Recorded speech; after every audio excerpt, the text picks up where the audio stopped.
the Solid Signal podcast. This is one of those weird weeks where I'm in a strange mood, so I am going to try very hard to refrain from doing funny voices during the podcast, and if I do slip at least once, well, I hope you'll understand and forgive me, and I'll try to keep it professional next time.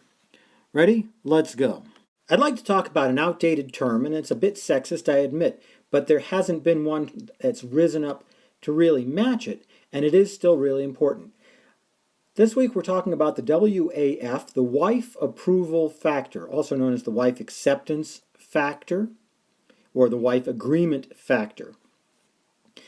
The WAF is that formula which dictates to what extent you're going to have to negotiate with your significant other in order to get that piece of electronics into your house.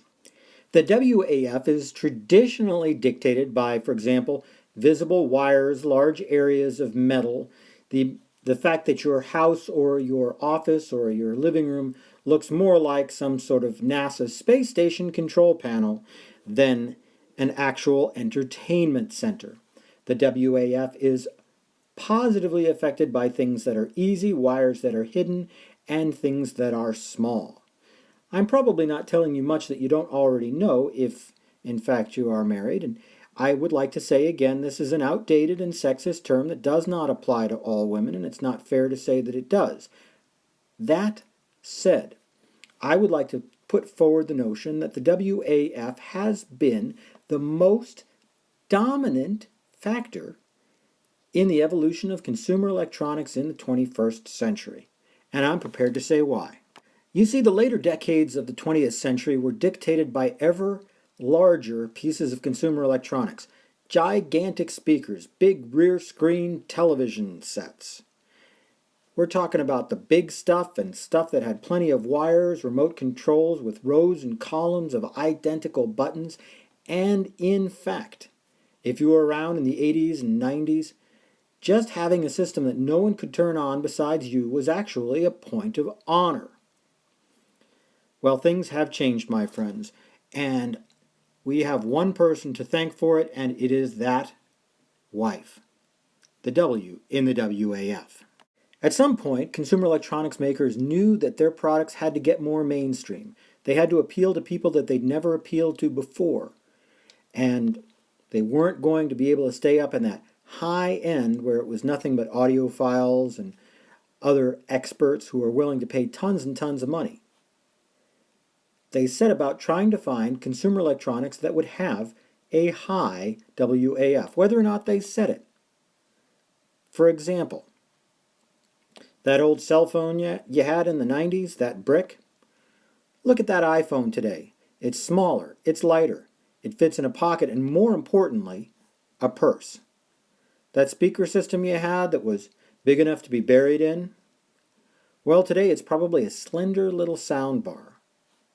All those wires that connected all of your electronic devices, today, Bluetooth or Wi-Fi. These are directly attributable to the WAF. And it's smart, folks. This is not a bad idea marketing-wise. We can thank our collective spouses for everything from flat antennas to satellite dishes smaller than a meter in size to those tiny little Genie clients to Bluetooth headsets. Because it is that very sensibility which our spouses claim to have, and we do not as men, that has driven consumer electronics to the level that it is in the 21st century. It's not to say that it's all wine and roses. One downside to the wife acceptance factor is that wires that do exist do need to be hidden, and sometimes it makes it hard to rearrange exactly what you're doing, because you have to first move all the furniture to get all the wires out. But that's a small price to pay for the amazing advances in miniaturization and power that have been driven by the desire to get more and more people involved in consumer electronics.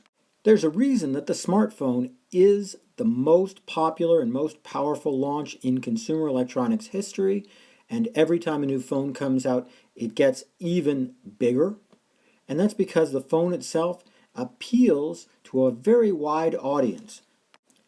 The cell phone is great for women, the cell phone is great for men, and it's great for spouses of both genders. Lets everybody stay in communication, and that's one of those things at the heart of who we are that is driven not just by women but by men. Yet, we specifically have women and wives to thank for the fact that our smartphones are so easy to use. Believe me, as somebody who owned what was referred to as a smart device back in the early 2000s, I can tell you they have come leaps and bounds. And no thanks to me, because I was perfectly happy with the way things were. Thanks to people like my wife who would not take on a device unless it was easy to use. Everything from wireless remotes to mice to keyboards, all of it owes a debt of gratitude to that sexist term, that outdated concept, if you will, the wife acceptance factor. So, what are our wives capable of driving consumer electronics to in the next decade? Well, I'm not quite sure. Why don't you ask them?